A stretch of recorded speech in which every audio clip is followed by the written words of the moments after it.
आइए जानते हैं 1 जनवरी 2021 से देश में कौन कौन से नए नियम लागू होने जा रहे हैं और इससे आपकी जेब पर क्या असर पड़ेगा। पहला नियम निकल के आ रहा है कॉन्टैक्टलेस पेमेंट की लिमिट में बढ़ोतरी। कॉन्टैक्टलेस पेमेंट की लिमिट में बढ़ोतरी कर दी गई है। कोविड-19 के शुरू होने के बाद देश में डिजिटल पेमेंट के चलन में तेजी आई है। रिजर्व बैंक ऑफ इंडिया और बैंकों की ओर से लोगों को डिजिटल और कॉन्टैक्टलेस पेमेंट का ज़्यादा से ज़्यादा इस्तेमाल करने की सलाह कई बार दी जा चुकी है। एक जरिया कॉन्टैक्टलेस कार्ड पेमेंट भी है। एमपीसी की बैठक में कॉन्टैक्टलेस कार्ड ट्रांजैक्शन की लिमिट को बढ़ाकर ₹5,000 प्रति ट्रांजैक्शन करने का फैसला किया गया है। अभी यह लिमिट ₹2,000 थी। यह बढ़ी हुई लिमिट 1 जनवरी 2021 से लागू हो जाएगी। आइए देखते हैं अगला नियम निकल के आ रहा है चेक से भुगतान। चेक से भुगतान के नियम को बदल दिया गया है। आरबीआई ने कुछ दिनों पहले चेक से पेमेंट करने के लिए पॉजिटिव पे सिस्टम लागू करने का फैसला किया है। इस नियम के तहत ₹50,000 से अधिक के पेमेंट पर ज़रूरी डिटेल को फिर से कंफर्म करने की ज़रूरत होगी। चेक से पेमेंट करने का यह नियम 1 जनवरी 2021 से लागू हो जाएगा। अगला नियम निकल के आ रहा है बाइक कार की कीमतों में इजाफा। नए साल 2021 में 1 जनवरी से बाइक कार ऑटो कंपनियों की ने कीमतों में बढ़ोतरी करने का ऐलान किया है। इनमें सबसे बड़ी car company Maruti Suzuki India, Hero MotoCorp, Renault, Honda cars India, Tata Motors, MG Motors India तथा महिंद्रा एंड महिंद्रा शामिल हैं। इन कंपनियों ने 1 जनवरी से पैसेंजर और कमर्शियल वाहनों की कीमतें बढ़ाने की घोषणा कर दी है। अगला नियम बढ़ के आ रहा है फास्टैग होगा अनिवार्य।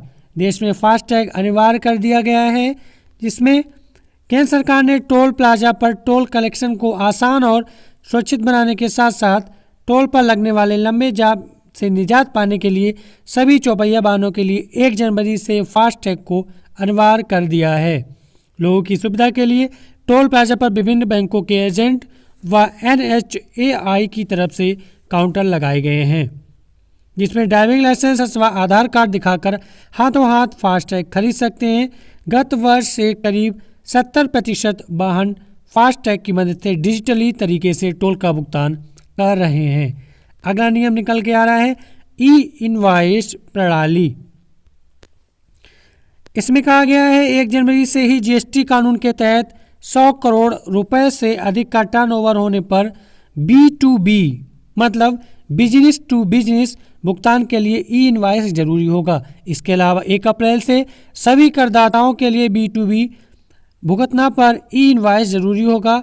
नई प्रणाली मौजूदा इनवॉइस व्यवस्था की जगह लेगी। जल्द ही ई वे बिल की मौजूदा व्यवस्था खत्म हो जाएगी और करदाताओं को अलग से ई वे बिल बनाने की ज़रूरत नहीं पड़ेगी।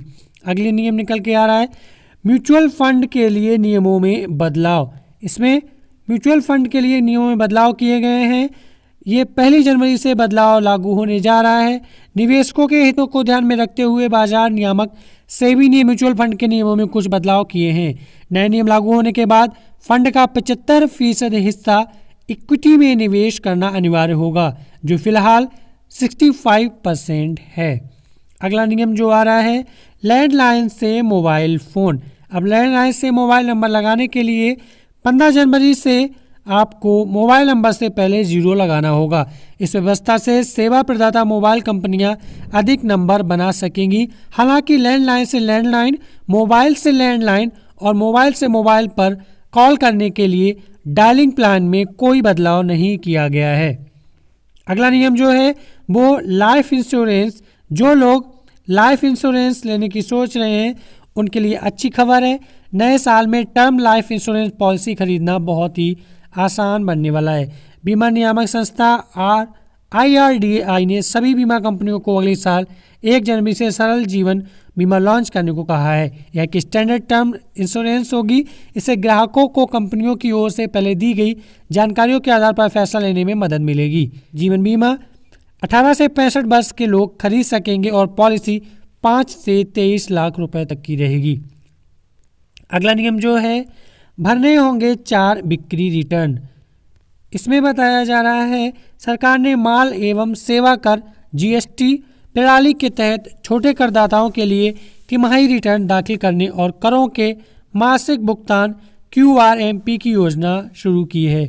ऐसे करदाता जिनका पिछले वित्त वर्ष में वार्षिक कारोबार 5 करोड़ रुपए तक रहा है और जिन्होंने अपना अक्टूबर का GST 3V रिटर्न 30 नवंबर 2020 तक जमा कर दिया है, इस योजना के पात्र हैं। 5 करोड़ रुपए तक के कारोबार वाले पंजीकृत लोगों को 1 जनवरी 2021 से अपना रिटर्न तिमाही आधार पर दाखिल करने और करों का भुगतान मासिक आधार पर करने की अनुमति होगी। इससे 94 लाख छोटे कारोबारियों को राहत मिलेगी। आइए अब बैंक के बारे में जान लेते हैं। इस जनवरी 2021 में बैंकें 16 दिन तक बंद रहेंगी। आइए देख लेते हैं इनकी पूरी लिस्ट। 1 जनवरी, 2 जनवरी, 3 जनवरी, आप देख सकते हैं लिस्ट में किस तारीख को कौन सा अवकाश दिया गया है, आप यहाँ से देख सकते हैं। तो पूरे 16 दिन तक बैंकें इस जनवरी 2021 में बंद रहने वाली हैं। ये खबर आपको कैसे लगी कमेंट सेक्शन में ज़रूर बताइएगा। वीडियो देखने के लिए आप सभी का थैंक यू।